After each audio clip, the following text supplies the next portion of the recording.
भाई पूरा रेडी लगुता। तो hello everyone, welcome back to my mini blog. तो आज दिन आरंभ होची सकाळु सकाळु फूल तोड़िबारु। फूल तोड़ा तोड़ी काम शेष करी टिके ठाकुर पूजा करदेली। ठाकुर पूजा कला परे घर को आस्तिला कटकी कोली आ अंगूर ताको टिके खाइदेली। खाइ देकी भारी पइली मो डेली ड्यूटी रे। पायल भी मो संगे गला काहेकि ना ताको हॉस्टल जिबार थिला।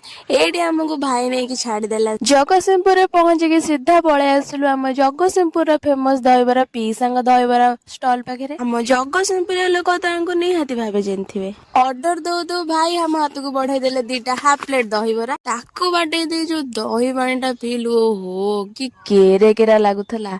आ दहीबरा खाइ के जे दही न पानी पीजी से कोन ही ओडिया। तापर टिके मागी की सेव खाया से तो मैंडेटरी है। तापर मु चल जाइथिली मो कोचिंग, पायल चली गला ता हॉस्टल। कोचिंग शेष करी पळे आसले हम बस रे बसी घर को आसिक पुणी खाइली भात आउ चिकेन आ पालंग सागर वो माछ पकई करथिला, बढ़िया लागुथला। घर को कोली किणा के आइची माने कोलीटा को पूरा सारिया जे के पाड़िला चिंकिला हगिला बसिला बेले खाइ चली। मु चली पढ़िया को। Bye bye.